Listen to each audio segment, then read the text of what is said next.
spirit of womanism, we invite you to listen to yourselves and to one another. Listening and hearing is a multi-dialogical process that requires a level of reverence for the multiplicity of voices in the room. That when you speak, we listen. And when you listen, we are heard. In African cosmologies, call and response is central to claiming identity and communicating with those who are both near and far away. Right. In the West African tradition, I go, I may, is a call and response intended to command the attention of another and bring unity and cohesion amongst a group. I go can be translated as, are you listening? I may is the response, yes, I am listening. This sacred rhetoric celebrates the oral aesthetic of African tradition and culture and its significant bearing on Black women finding voice deep within. On this evening, we ask that you will join in dialogue with us to acknowledge the voices represented in this space. After we have given testimony and testament to the voices of creation that groan to be heard, we will call for your response by saying, I go, meaning, are you listening? And you will say, Amen, meaning, yes, I am listening. We acknowledge your presence. You see me, I see you. You hear me, I hear you. I am because we are. I am here because we are here. At the outset, we invite wholeness into the room. Every voice in concert with one cause, the audacity to militate against the roles of domination, which bind the captive and stifle the voice that speaks truth to power. I go. Amen. We acknowledge your name. We must be conscious of who we call ourselves and resistant to the naming and names that marry us to systems of domination. So in this time, in this space, we invite you to call out your name. Melanie. Down. Call out your name. Karen. I go. Amen. We acknowledge your social location.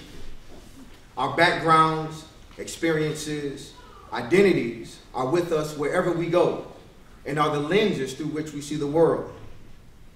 Who are your people? Where are you from? Where did you become?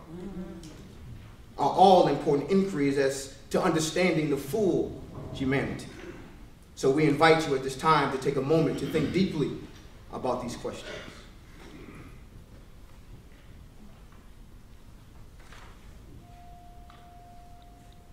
I go. Amen. We acknowledge your uniqueness. We recognize that there is indifference in the room that seeks to divide us on the basis of our racial and ethnic differences, gender differences, different sexual orientations, different native tongues, and even different religious beliefs. But it is in these differences that they are our binding sources rather than impediments. In our attempts to find virtue in the other, we must make a conscious effort to find virtue in ourselves. I go. Amen. We acknowledge generational wisdom. There are those who have gone before us and those who are still on the journey. We recognize the great cloud of witnesses, the shoulders that we stand upon, elders who have passed the baton to a willing and ready generation to take up the cause of justice. We hear the voices of the children who bear an innocent knowing, who do not simply give into what they are told without asking the question, why? For just as our ancestors have blazed new trails, the children shall also lead. I go. Amen. We acknowledge women's voices and experiences. We are in tune with the diversity of women's experiences. Her virtue is not in what others think of her, but what she knows and loves of herself, regardless. We value her womanish ways that are audacious, radical, serious, tough, and critically engaged, but also warm, kind, sensual, and communal. I go? Amen. We acknowledge men's voices and experiences. We recognize that in many cases, men have given into the falsity of male domination and have fallen short in the recognition of women's full humanity. But we proclaim that a new day is here, when a universal wholeness is taking place and both men and women can work together on equal footing. I go. Amen. We acknowledge the isms of our time. We have not been hoodwinked into believing that postmodernity means that we live in a post-racist or post-sexist or post-heterosexist or post-classist society. But we proclaim that there are schemers and creators of evil systems of oppression who have and continue to subjugate women, criminalize dark skin, demonize the homosexual, ravage the earth, and exploit the poor. But we will not allow their voices to be louder than ours.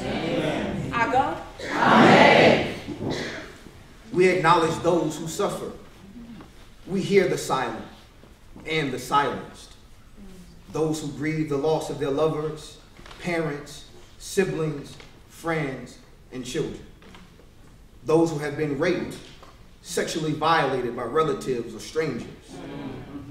Those who have been beaten and those who are being beaten by a spouse or a partner.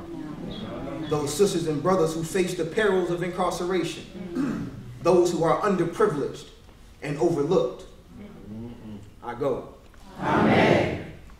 We acknowledge our bodies. We are aware that our bodies speak to us, telling us when to slow down and when to get up. But it is in this sense that self-care must take a priority, that in order for communal wholeness to happen, we must be physically, psychologically, socially, emotionally, and spiritually well. I go? Amen. We acknowledge where we are. We are not tossed by the roaring winds of injustice in this windy city.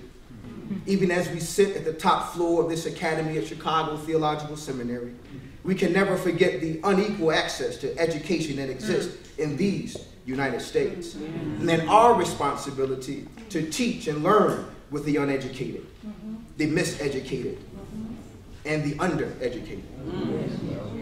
I go. Amen. We acknowledge why we are here. We recognize the brilliant scholar in our midst, the Reverend Dr. Katie Cannon. And we are grateful for this moment in her story that is divinely designed for her to speak with us for such a time as this. We take a posture of listening and learning in this lecture space. I go? Amen. We acknowledge what we are called to do.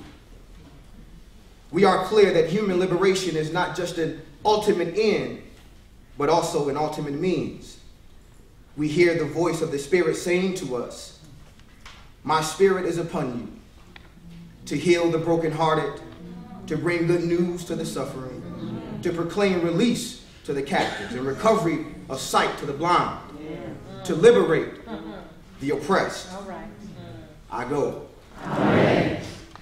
We believe that this invocation is both prayer and petition, warfare and worship, truth-telling and troublemaking. For we know that there is power in the word, and all of us have the potential to live as word warriors, that not only talk the talk, but walk the walk. That when we listen and hear each other, we are also communicating with God. So it is our sincere request, O Lord, that even now, that you would hear our prayer and help us to hear one another. Ashe and amen.